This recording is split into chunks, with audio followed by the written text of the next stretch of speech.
Merci beaucoup d'être venu pour cette conférence sur la pêche illégale. De l'océan à l'assiette, la mafia de la pêche illégale. C'est une conférence qui est animée par la Fondation de la mer. Si vous voulez venir nous rencontrer tout à l'heure, on a un stand juste à la sortie, en face des petits bateaux. En 2 mots, la Fondation de la mer, c'est un acteur de la générosité depuis 10 ans maintenant.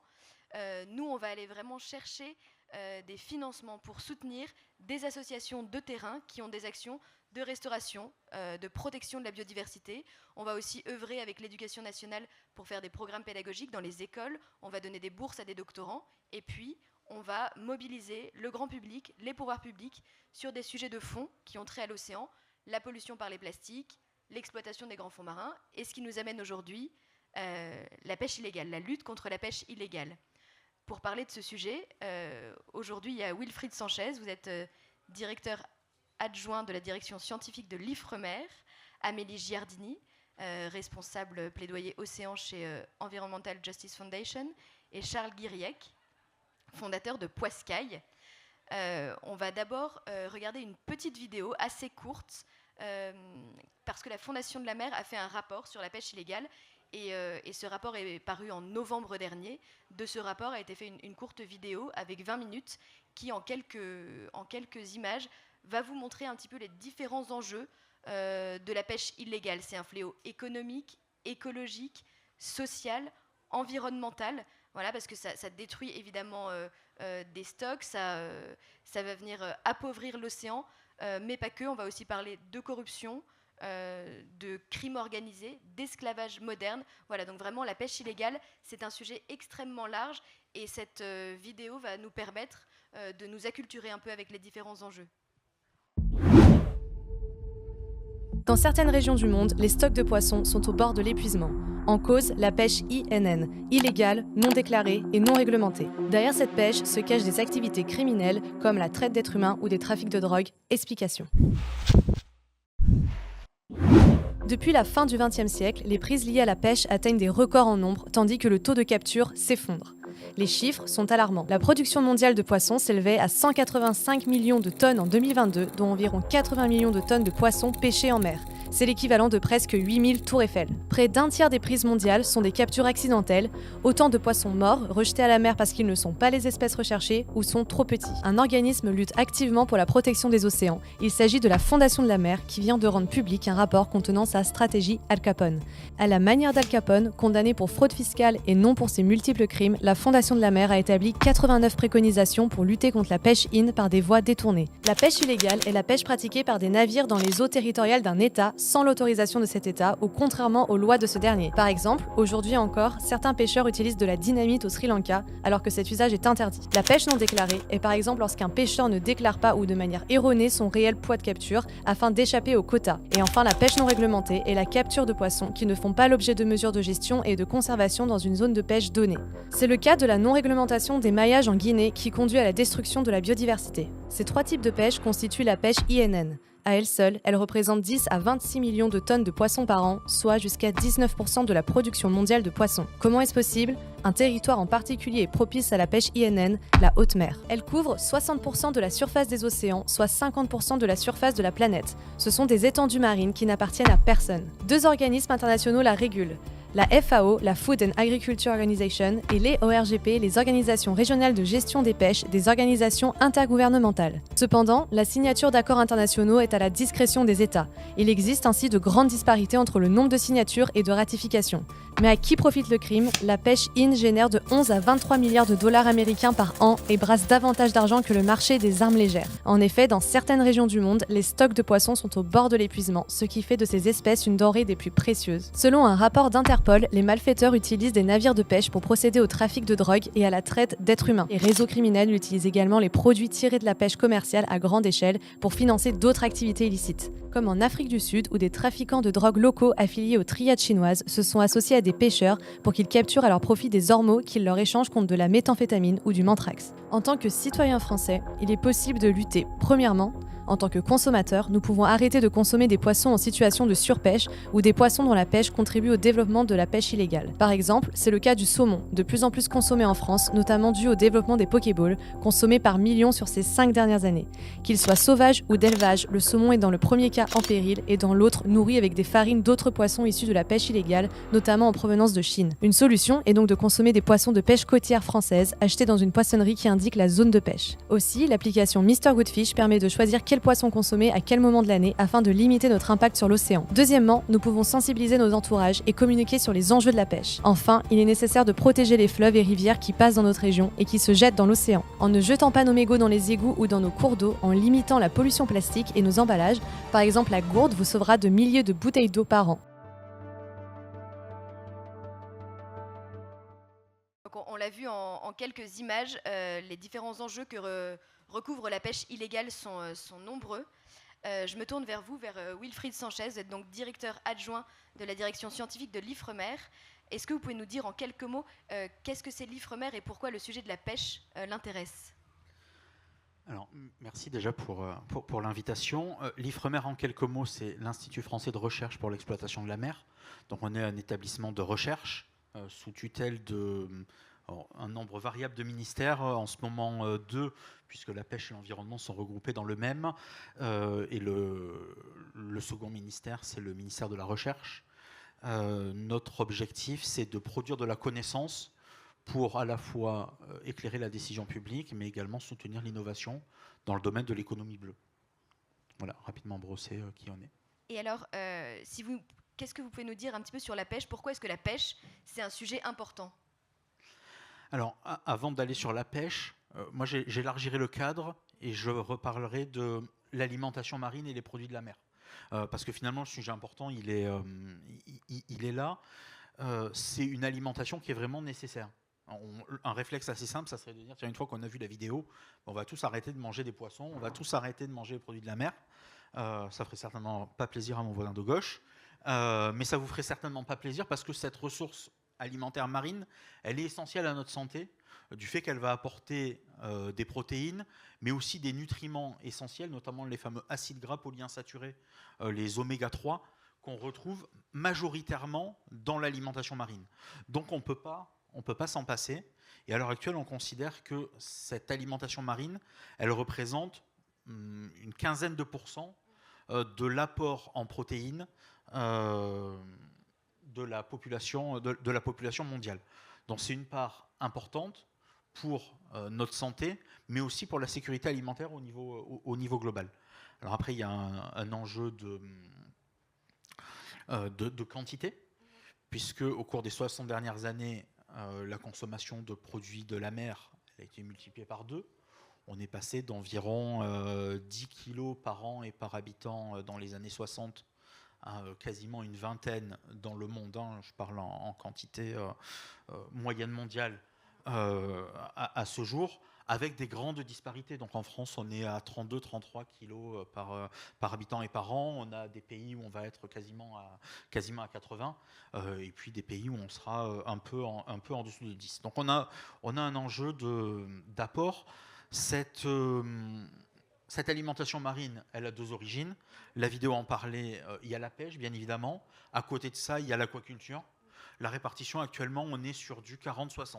Donc il y a à peu près 40% de l'alimentation marine qui va venir de la pêche et 60% qui va venir de l'aquaculture. Voilà, il y a 2-3 ans, la courbe s'est inversée et l'aquaculture nous fournit plus d'alimentation marine que la pêche. On a une stagnation, voire un déclin des quantités de poissons qu'on arrive à sortir de l'océan. Même si on fait plus d'efforts, on a du mal à sortir plus de poissons. Donc là, le cadre est posé.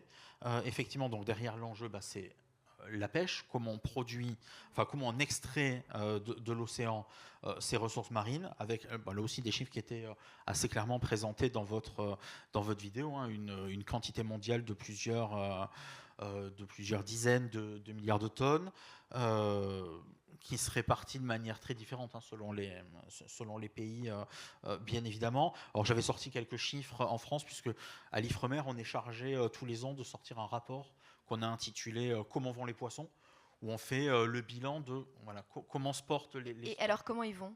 Alors, comment vont les poissons en quelques mots? On a une tendance à l'amélioration, c'est-à-dire que les stocks qui sont dans un bon état ou dans un état qui peut rejoindre le bon état, si on se dit, voilà, avec des bonnes mesures de gestion, ces stocks-là, on va arriver à les mettre en bon état. Ça représente à peu près 60% des stocks qui sont pêchés en France, donc c'est plutôt encourageant. On a une grosse marge de progrès parce qu'on a quand même 20% de stocks, les alliés appellent ça des stocks, ou de population de poissons, sur lesquels on n'a pas de données. C'est très variable d'une mer à l'autre, mais en Méditerranée, c'est criant. Voilà, il y a quasiment la moitié des stocks en Méditerranée qui ne font pas l'objet d'évaluation. Donc on ne sait pas en fait si le stock il est en bon état ou pas en bon état. C'est par exemple le cas du poulpe. On ne peut pas vous dire si les poulpes qui sont pêchés sont issus d'une population qui est en bon état et qu'on peut continuer à le pêcher, ou si on est sur un stock qui est vraiment dans un état critique en train de s'effondrer. Et donc une fois qu'on a ces 60 et ces 20, du coup mathématiquement il nous reste 20% qui se répartissent en 3 catégories, avec des stocks qui sont en mauvais état, des stocks qui sont en état critique et des stocks qui sont effondrés, voilà, sur lesquels on a aussi de la pêche. Donc voilà. Là, dans ce que vous nous dites, on voit bien effectivement l'importance des poissons pour l'apport en protéines. On voit l'importance du secteur de la pêche aussi au niveau de l'emploi.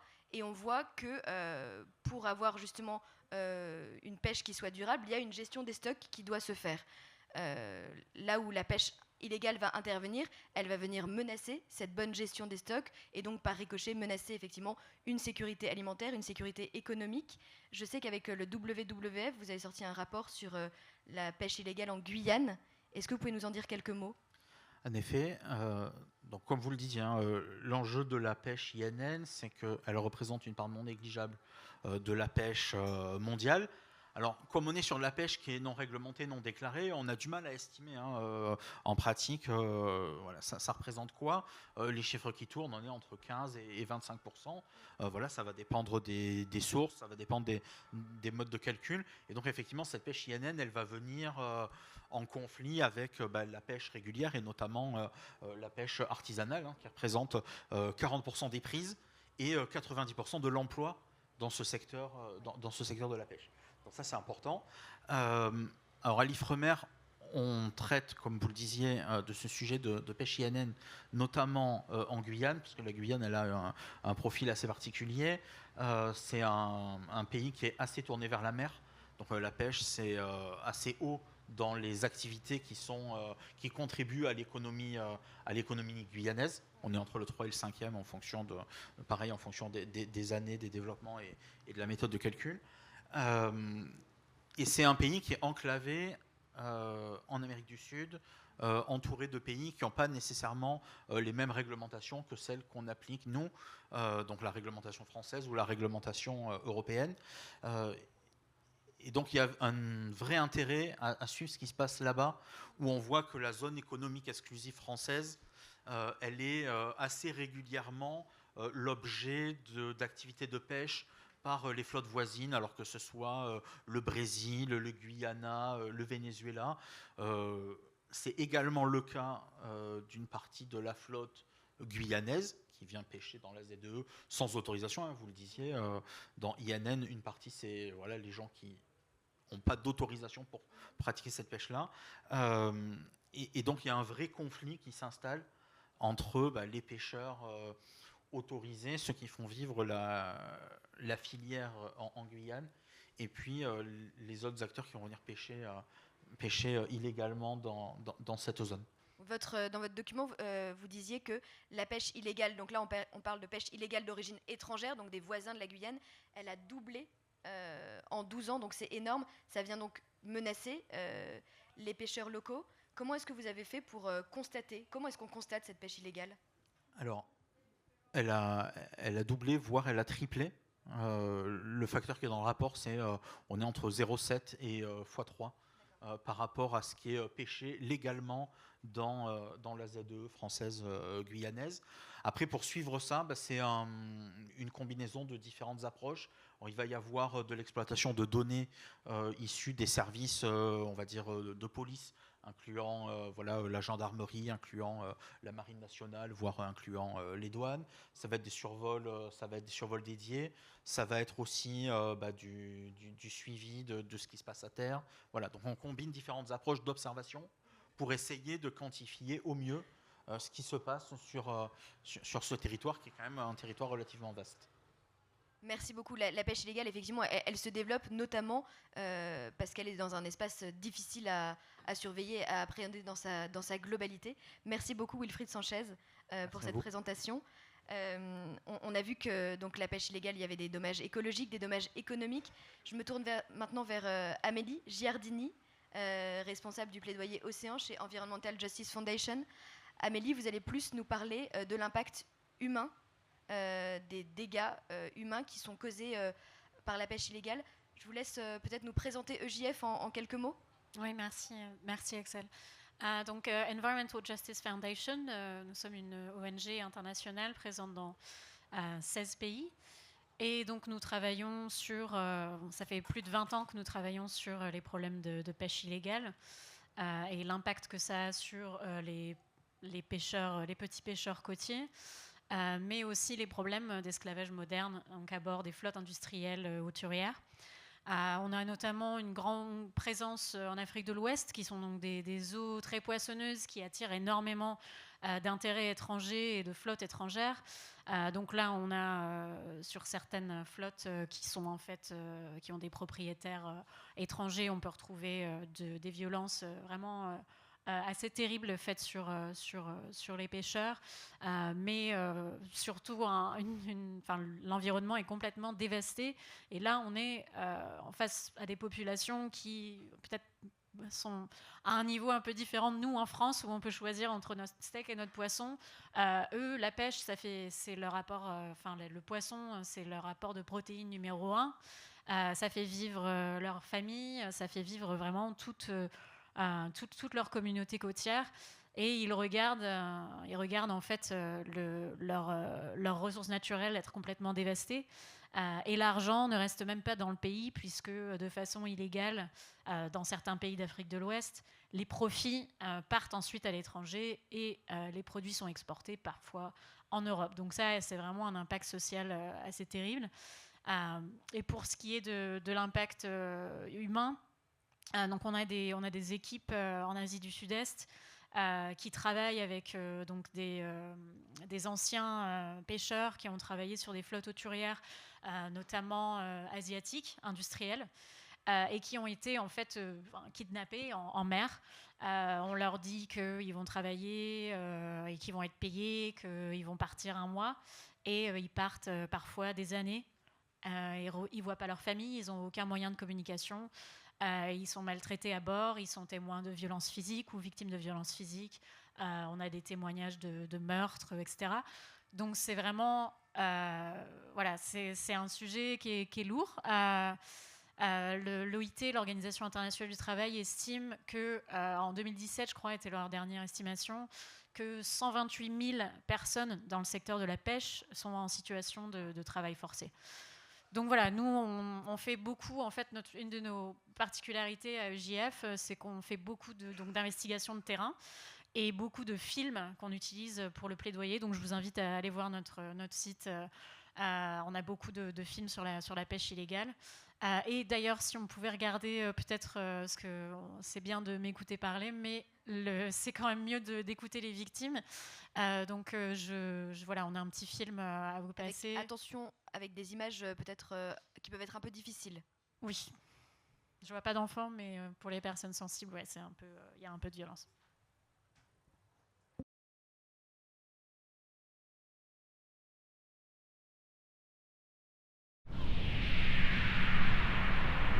The Chinese distant water fishing fleet is the largest in the world, with thousands of vessels operating across every ocean, catching millions of tons of fish every year. And it's become notorious in recent decades for widespread illegal fishing practices and severe human rights violations, with hundreds of Chinese vessels implicated in multiple regions across the world.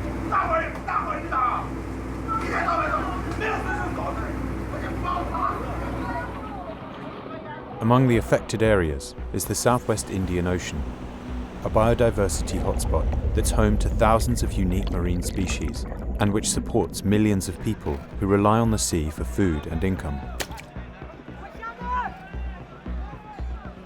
For years, Chinese and local governments have promoted the socio-economic benefits of embracing Chinese investment in the region's fishing sector, proclaiming a zero-tolerance approach to illegal fishing.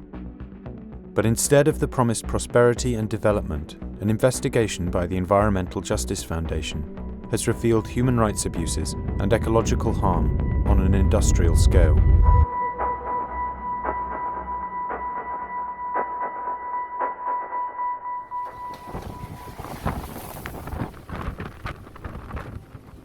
Terkadang kerjanya ada yang 18 jam, kadang 19 jam. Ikan banyak, kadang 22 jam nyampe. Oh, kalau ini pertama kali saya kerja gulung-gulung nilon. Ini nggak pakai sarung tangan. Kenapa nggak pakai sarung tangan? Soalnya kan nggak dibolehin sama mandornya, harus tangan kosong gitu katanya. Tiga kali sini sakit dan kaget cuman kaget.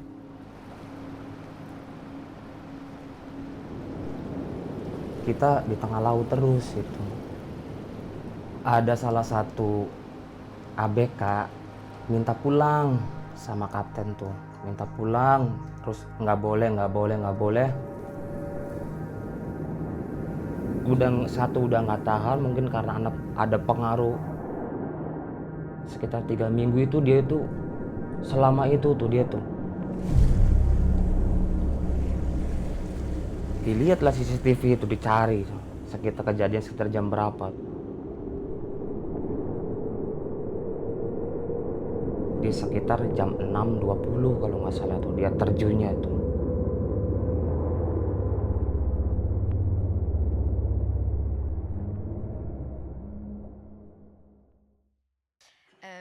Moi, ce que je me demande quand je regarde ces images, c'est à qui profite le crime. Il y a de l'argent derrière, ces poissons, ils vont où? À qui profite le crime? Alors, oui, c'est vrai qu'on pense, même dans le cas de la Guyane, si on regarde ce qui se passe dans les eaux guyanaises, on voit des petits bateaux, du Brésil, c'est plutôt des gros bateaux, mais quand même, surtout des petits bateaux, et souvent les gens pensent c'est parce que c'est des gens, ils ont plus de poissons chez eux, ils essayent de faire ce qu'ils peuvent pour se nourrir, pour gagner un peu d'argent, ce qui est vrai. Mais malheureusement, quand on parle d'activités de pêche INN à grande échelle, et c'est le cas en Guyane, derrière, il y a des gens qui exploitent ces pêcheurs. Il y a des trafics, comme on l'a entendu sur la toute première vidéo. En Guyane, notamment, c'est vraiment des réseaux criminels transnationaux qui sont derrière les activités de pêche illégale et qui sont impliqués, ou en tout cas, il y a des preuves qu'ils sont impliqués dans du trafic de drogue, etc. Donc, l'événement porte bien son nom, c'est la mafia de la pêche illégale. Ce qui est très compliqué, c'est que, comme pour d'autres trafics, les commanditaires savent très bien se cacher. Et il y a beaucoup d'argent à se faire. Donc, en fait, la pêche illégale, c'est le 3e crime lié aux ressources naturelles le plus lucratif au monde, après donc, le trafic de bois et de minerais. C'est des milliards perdus au niveau mondial tous les ans. En Afrique seulement, c'est 11 milliards. Donc, évidemment, il y a une grosse pression, un gros intérêt à exploiter ces ressources de façon illégale. Le problème, c'est que par rapport justement au bois et aux minerais, où il y a plus de choses mises en place pour qu'il y ait de la transparence, pour qu'on puisse vraiment remonter aux gens qui sont derrière les activités d'exploitation. Le secteur de la pêche mondiale, en fait, il est vraiment très opaque. Quand on a la chance de savoir où est le bateau, s'il a une licence, qui est à bord déjà, c'est pas mal. Mais alors pour savoir qui est au bout des chaînes de propriétaires, c'est vraiment une histoire encore plus compliquée. Donc en fait, même quand il y a des sanctions, ce qui n'est pas déjà évident pour des activités de pêche illégales, en fait, souvent, ça va être le capitaine qui va se faire sanctionner, ou ça va être la personne qui est sur les papiers du bateau en tant que propriétaire. Et en fait, quand on est derrière des activités à grande échelle, ce n'est qu'une personne en fait de front. Et puis après, on va avoir une entreprise, et puis derrière comment on dit, une shell company, voilà. Donc voilà, des réseaux d'entreprises, genre Panama Papers, etc. Donc voilà, donc en fait les sanctions, c'est comme si on enlevait les petits dealers des rues qui eux essayent de survivre, mais qui sont en fait ceux qui ont le moins de responsabilité dans les opérations, et les gens qui sont au top des réseaux criminels, eux, ils continuent, ils changent de capitaine, ils changent le nom du bateau, ils l'envoient dans un autre pays, ils changent de pavillon, voilà. Et j'avais une dernière question pour vous. En regardant la vidéo, on voit des hommes qui sont retenus esclaves en mer. On se demande comment c'est possible, s'ils peuvent être retenus des mois, des années. Comment ça se passe ? Alors en fait, il y a quelque chose qui facilite ça un peu. Enfin, déjà, cette opacité dont je parlais, difficulté à savoir qui pêche où, quand, comment, à quel moment. Parce qu'on a des systèmes pour détecter la position des bateaux, mais c'est pas vraiment. Enfin, dans certains pays, c'est obligatoire, mais pas loin d'être dans tous. Et c'est facile de l'éteindre quand on veut l'éteindre. C'est facile de dire qu'on pêche là-bas et en fait, on est là-bas, etc. Donc déjà, pour savoir où sont les bateaux, qui est à bord, c'est pas évident, de par le fait que le secteur de la pêche soit juste designé de façon vraiment opaque. Mais en plus, donc là, c'est pour ça qu'on a des gens qui peuvent se retrouver piégés en mer pendant des années. Il y a ce qu'on appelle du transbordement, je crois en français, où en fait, on va avoir donc un bateau de pêche qui déjà part chercher des thons.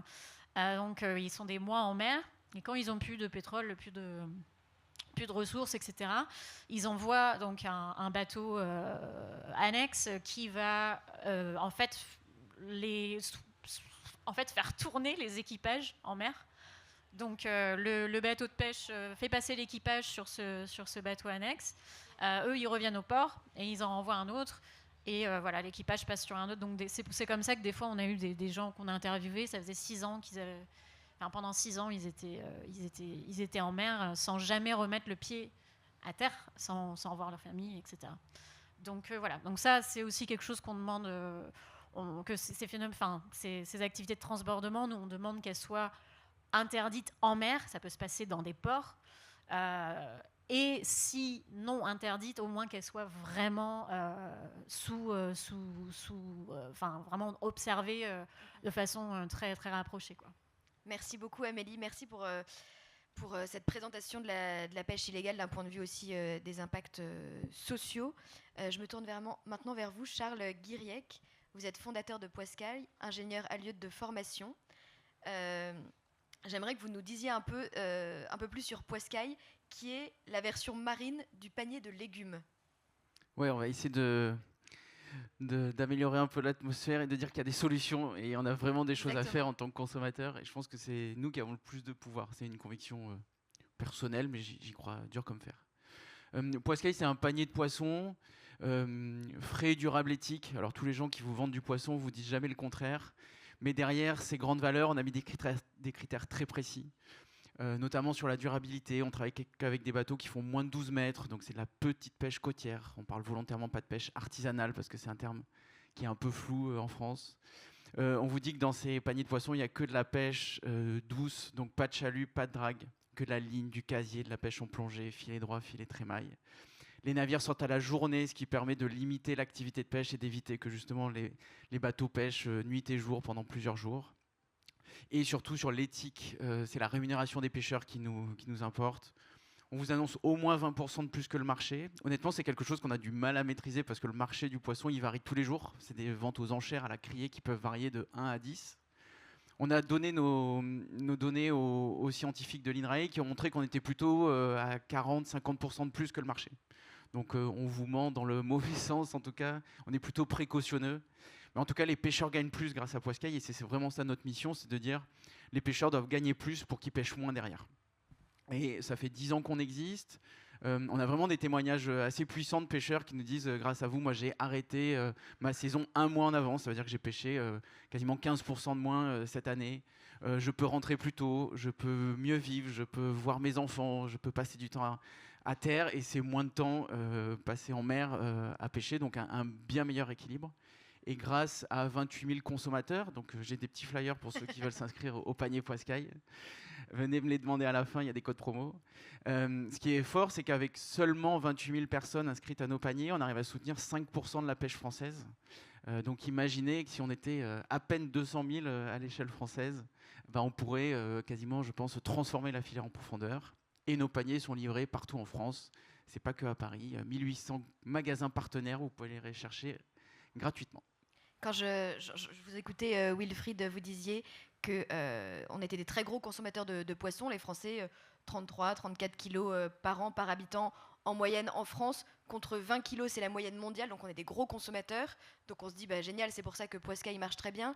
Après, on sait que 70% sont importés. Donc là, on se tourne vers Amélie, on se dit, aïe, zut, qu'est-ce qu'on a dans notre assiette? Donc comment est-ce qu'on fait pour savoir ce qu'on mange vraiment, Charles? C'est ça qui est assez dur, contrairement aux fruits et légumes où vous avez un pays d'origine, une méthode de production, bio ou conventionnelle, ou en tout cas, vous avez un peu d'infos, vous pouvez dire choisi ou choisi pas. Sur les produits de la mer, vous allez prendre un guide de conso par exemple, on va vous dire attention, il y a l'espèce, alors il faut faire gaffe au nom latin, donc vous allez regarder le nom latin sur l'étiquette. Attention, il y a la zone de pêche, alors telle espèce se porte bien dans la zone 27.4, mais dans la zone 27.2, elle se porte pas très bien. Attention, on peut mélanger assez facilement un poisson d'élevage et un poisson sauvage, notamment sur tout ce qui est bar, dorade ou turbo. Donc en fait, il y a des guides de conso qui sont assez bien faits et hyper bien documentés, mais pour vous consommateurs, c'est assez compliqué à appliquer. Parce que quand vous arrivez devant un étal, vous n'allez pas prendre votre guide pendant 20 minutes et dire alors attendez là, non, je vais aller voir de l'autre côté, ah mais non, et vous finissez par acheter du saumon. Et c'est ça un des problèmes, c'est qu'en France, on mange saumon, cabillaud et crevettes tropicales. Et tous ces produits sont importés de loin. Je mettrai quand même un gros focus sur saumon et crevettes tropicales, qui sont des poissons qui sont élevés, donc nourris avec de la farine de poisson, et donc qui sont source de pêche illégale. Et je mettrai un gros focus supérieur encore sur le saumon, parce qu'en gros, beaucoup de farine qui est utilisée pour l'élevage du saumon, il vient de cette zone de l'Afrique de l'Ouest, donc FAO 34 en zone de pêche, où là, en fait, on est clairement en train de voler les ressources aux populations locales. Et en gros, quand vous mangez du saumon, vous participez à la surpêche, mais 2, vous participez aux migrations en Méditerranée, parce que les gens n'ayant plus de ressources locales et plus de travail, en fait, ils se tournent vers l'Europe. Donc, je ne sais pas si j'ai répondu à la question, mais j'ai donné quelques clés. Merci. Et si moi, demain, je deviens un client Poiscaille, comment je suis sûre que dans mon panier, comment je suis sûre de la traçabilité de tout ce qu'il y a dans mon panier, de ce que je vais recevoir? Alors d'abord, en devenant client Poiscaille, vous vous mettez à acheter que du poisson sauvage et que du poisson français. Alors qu'en France, comme vous disiez, 2 tiers de ce qu'on consomme est importé. Donc déjà, ça permet au moins de relocaliser sa production, sa consommation. L'avantage en France, c'est quand même, Wilfried, tu me contreras la tête, mais la pêche est plutôt bien encadrée, quoi. C'est-à-dire que les prix sont déclarés, les bateaux sont enregistrés, tous les bateaux qui font plus de 12 mètres ont un système à bord qui permet de les suivre par satellite. Il y a des contrôles des pêches qui sont insuffisants, mais qui sont toujours là, et beaucoup de pêcheurs même se plaignent d'en avoir trop. Donc globalement, ça se passe plutôt bien, et on a des infos plutôt fiables. Donc on peut, en consommant des poissons plutôt français, européens, on peut être globalement rassuré de l'origine de son poisson, du fait que les stocks soient gérés ou que les captures soient au moins déclarées. C'est un peu on parle des labels, c'est un peu ce que promeut MSC et qui est assez critiqué à juste titre, parce qu'il y a des pratiques de pêche qui ne sont pas vertueuses. Mais il faut se dire qu'à l'échelle européenne, on est quand même très exigeant. Il y a pas mal de pays dans le monde où en fait justement les prix ne sont pas déclarés, les scientifiques ne sont pas écoutés. Donc MSC vous garantit ce minimum-là. Ce n'est pas suffisant, mais c'est déjà pas mal. Nous, on a volontairement travaillé peu avec le MSC parce que c'est plutôt à l'échelle internationale qu'à l'échelle locale. Merci beaucoup. Attends, je voudrais juste compléter un truc. Nous, on a un avantage, c'est qu'on travaille en direct avec les pêcheurs. Et donc en fait, en travaillant en direct avec les pêcheurs, on a leurs infos en direct, donc on partage un peu leur vie, et ils nous racontent un peu ce qui se passe chez eux en même temps. Et ça peut nous arriver d'avoir des petits échos, des petits ragots de quai, où on nous dit attention, lui, il a justement transbordé ses macros, il les a chopés à un autre qui pêche peut-être pas dans vos critères, moi je suis un peu gêné que vous travaillez avec lui. Il peut y avoir un sujet à l'échelle française qui est soit un bateau qui attrape avec des méthodes pas vertueuses et qui les donne à quelqu'un qui pêche avec des méthodes plus vertueuses, donc là on ne déclare pas la bonne technique de pêche. Et il peut y avoir l'effet de la pêche récréative. Donc en fait, en France, on a le droit de pêcher pour son loisir. Moi, je suis un grand fan de pêche. Mais il n'y a pas vraiment de limite où elles sont en train d'être mises en place. Et il y a pas mal de cas de pêcheurs amateurs, soi-disant, mais qui font des gros volumes et qui revendent. Donc nous, on a eu des ragots et on a fait attention, de dire attention, bah, lui, il achète au plaisancier. Le thon que vous avez acheté, là, je ne suis pas sûr qu'il vienne vraiment de sa pratique. Petit point d'attention pour vous cet été, hein, si à la sortie du camping, il y a une petite camionnette avec quelqu'un qui vend des thons, qui dit ouais, je suis pêcheur ou des poissons, soyez un peu vigilants, allez effectivement plutôt dans une poissonnerie, un endroit de vente officiel, on va dire. Oui, parce que la pêche illégale, on a parlé d'échelle industrielle, mais il y a aussi de la pêche illégale à petite échelle, comme vous le soulignez. Oui. Merci beaucoup. Un petit mot de conclusion avant de passer à un moment de questions pour le public. Donc ce sujet de la pêche illégale, il est pris très au sérieux et il va notamment être pris en compte en juin, là dans quelques semaines. J'imagine que vous commencez à en entendre parler. Il y a le 3e sommet des océans qui aura lieu à Nice, l'UNOC. Donc là, en juin 2025, la Fondation de la mer va y participer. Et le président Emmanuel Macron, le 30 mars, a fait une déclaration en disant les 8 priorités qui allaient être abordées lors de ce sommet et que la France voulait mettre en avant. Parmi ces 8 priorités, il y a vraiment la lutte contre la pêche illégale et mettre fin aux subventions qui l'encouragent via un accord international. Donc c'est vraiment un sujet qui est pris très au sérieux au niveau politique. Voilà, après, il faut trouver des accords internationaux. Oui, je t'en prie. J'ai un petit complément, pardon. Pour vous en tant que consommateur sur Oui. comment choisir. Je regardais les zones de pêche FAO et les zones de pêche illégale. Le gros truc à regarder, c'est donc cette zone FAO qui doit être marquée sur les poissons que vous achetez, aussi bien sur les poissons frais que sur les conserves et les produits transformés. En Europe, on est sur 27 et 37. Donc 27 l'Atlantique et la Manche, 37 la Méditerranée. Si vous voulez aller plus loin, vous faites 27,7 la Manche, 27,8 le golfe de Gascogne. Mais déjà, retenez 27, 37, ce sera déjà super. Évitez absolument FAO 34, ça c'est Afrique de l'Ouest, notamment sur vos boîtes de sardines, vous allez le voir, pas mal, peut-être sur les boîtes de thon. FAO 51 aussi, c'est Océan Indien. Oui, j'en vois certains qui disent c'est le bordel, comment je fais pour retenir tout ça. Bah, la solution, c'est de s'inscrire chez Poiscaille, honnêtement. J'y crois dur comme fer, même si je vous fais ma pub en même temps. Et je terminerai juste rapidement par moi, les 5 conseils que je donne aux gens pour justement appliquer de manière concrète et assez pragmatique.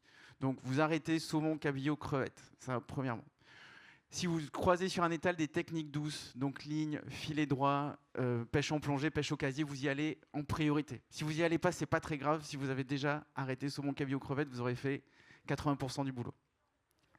FAO 27, FAO 37, ça je vous l'ai dit. Les espèces que vous connaissez pas, vous y allez. S'il y a un truc, vous dites ah mais ça celui-là j'ai jamais vu, bah, y a des fortes chances que ce soit un stock peu évalué. En général, quand il n'est pas évalué, c'est que plutôt la ressource est en bon état. Et surtout, vous achetez vos produits idéalement entiers et vous faites 2 repas avec. Au lieu de manger votre homard grillé en 2, vous mangez que la queue. Bah, derrière, vous récupérez les carcasses, vous faites un bouillon, vous faites des pâtes avec. Il y a plein de trucs à faire pour minimiser un peu la consommation et ça, c'est clé. Voilà. Pardon. Merci Charles. Nous avons encore quelques minutes s'il y a des questions dans le public. Merci. Je me suis toujours posé la question si le développement des technologies comme les données satellites pourrait pas aider justement à identifier la pêche illégale. Ok, ça va pas identifier le gros dealer, mais aussi pour voir avec l'intelligence artificielle, voir les bateaux qui restent pendant 6 ans sur la mer ou des choses comme ça. Et j'aimerais bien avoir votre avis là-dessus. Oui, non, c'est tout à fait pertinent. Alors, il y a déjà plusieurs organisations qui travaillent sur l'exploitation des données satellites pour lutter contre la pêche illégale. On travaille de façon très rapprochée avec Global Fishing Watch, donc qui utilise la plateforme Google. Et de plus en plus, ils se tournent vers l'intelligence artificielle. Donc même quand ils arrivent, si vous voulez, même quand il n'y a pas de signal émis par le bateau, ils arrivent par données satellites à faire des analyses pour quand même détecter les mouvements, etc. Donc ça avance. Mais c'est une solution essentielle, mais c'est qu'une pièce du puzzle, parce que même si on sait où les bateaux sont, qu'on peut voir par leurs mouvements, nous, à EJF, ce qui fait partie de nos investigations, c'est justement d'utiliser des plateformes comme Global Fishing Watch. Donc on est là devant notre ordinateur à suivre des petits bateaux. Ah, celui-là, il fait ça, voilà, il est en train de faire du chalutage de fond, il n'a pas le droit, attends, je vais appeler machin, est-ce qu'il a une licence? Donc ça fait partie de notre quotidien. Donc c'est un outil absolument essentiel, mais malheureusement, ce dont on a besoin, c'est vraiment qu'au niveau national, les gouvernements prennent des mesures de transparence essentielles, notamment propriété des navires, mais il y a des pays qui publient même pas leur licence. Alors tu vois où est le bateau, il pêche là, mais tu sais pas s'il a le droit ou pas, parce que de toute façon, on te dit pas si... Voilà. Et donc, bon... Et puis, tu vois où est le bateau, mais tu sais pas à quoi ressemble son filet. Ça se trouve, il pêche avec des mailles pas réglementaires. Ça se trouve, il harponne des dauphins à côté. Et voilà, donc ça, tu le sais pas. Donc, il y a une technologie qui est super intéressante, qui devient de plus en plus performante. Et je sais qu'ils regardent l'intelligence artificielle pour essayer d'améliorer les choses. Ça s'appelle REM, Remote Electronic Monitoring. Alors là, c'est des caméras, en fait, sur les bateaux qui filment en permanence. Et donc ça, c'est évidemment sur les gros bateaux, plutôt en pêche industrielle. Et par exemple, là, en Europe, maintenant, c'est obligatoire pour les bateaux d'une certaine longueur. Et là, grâce à l'intelligence artificielle, on pourra sûrement bientôt avoir une analyse en temps réel qui pourra détecter des problèmes d'exploitation des droits de l'homme et aussi de la pêche illégale. Donc en effet, la technologie est super importante, mais c'est que des outils, et vraiment on a besoin de choses au niveau des gouvernements, de gouvernance. Et c'est vrai que c'est un peu facile, souvent on entend certains gouvernements parler beaucoup de la technologie, parce qu'en fait il suffit de mettre de l'argent et puis on n'a rien à faire, c'est eux qui font. Mais en fait c'est super important aussi d'avoir la gouvernance derrière, et les systèmes de sanctions, les systèmes d'inspection. En France, on a plus de 80% des produits de la mer qui viennent de pays étrangers. S'il n'y a personne pour regarder aux douanes voilà, ce qui se passe, évidemment on a un système très avancé en Europe par rapport à ça. Mais voilà, il y a tout ça aussi derrière. Et c'est un point qu'on a vraiment abordé dans le rapport de la Fondation de la mer, voilà, s'appuyer sur des opérateurs satellitaires, notamment il y a des Français qui font ça très bien, pour faire de la prédiction. Mais effectivement, c'est un outil qui doit être complémentaire. Peut-être une dernière question, je suis désolée, le temps a filé. Les 2 dernières questions. Je vais me faire taper sur les doigts. Alors moi, j'avais une question pour Wilfried.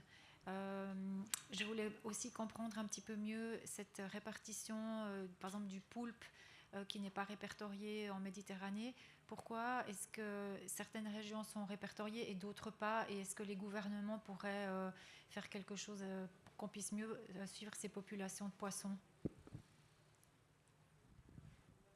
Et du coup, on prend la deuxième en même temps et on verra comment on répond.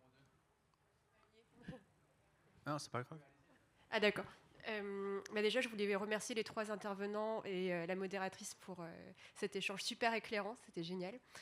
Ma question, ce serait sur le B2B, parce qu'on a eu beaucoup d'informations sur qu'est-ce qu'on peut faire comme consommateur pour bien faire les choix au supermarché.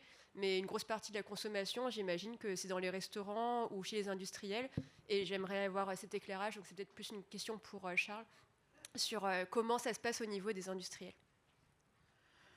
Alors, du coup, je commence sur l'évaluation des stocks. Donc, effectivement, j'évoquais, il y a à peu près 20% de stocks sur lesquels on n'a pas de données.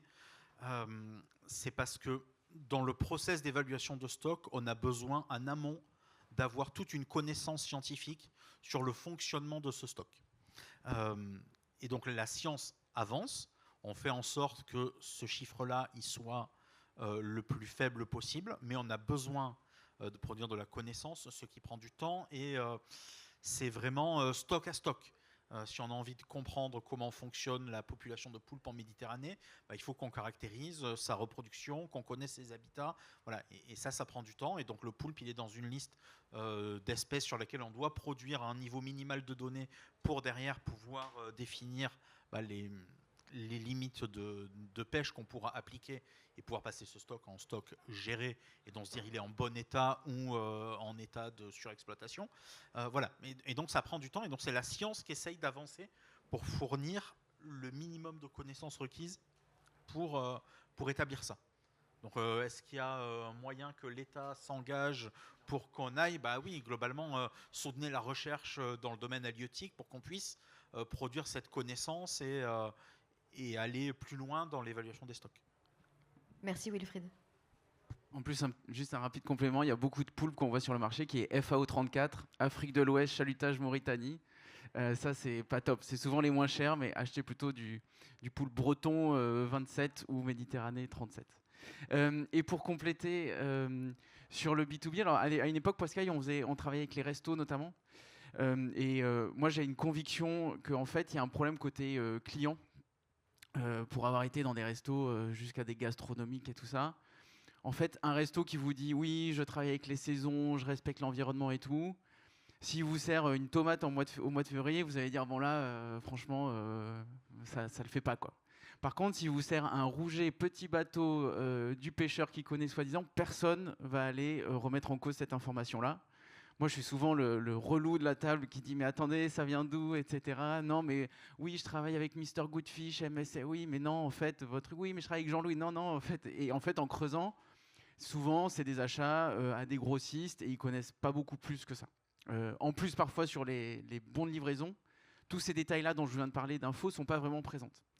Donc, je pense qu'il y a un rôle de consommateur, mais le consommateur manque de clés pour travailler là-dessus et n'est pas justement en capacité d'embêter le restaurateur, l'industriel qui va dire mais attends là, votre sardine elle fait au 34 mais j'ai entendu dire que c'était pas génial, comment vous la sourcez exactement donc je pense que vraiment il y a un rôle de conso, mais ce qui est pas mal c'est que pas mal d'ONG et de fondations travaillent à aller sensibiliser de plus en plus à dire attention, donc il y en a quelques-unes qui commencent à dire bon ok, je prends le MSC, je prends certains critères, etc.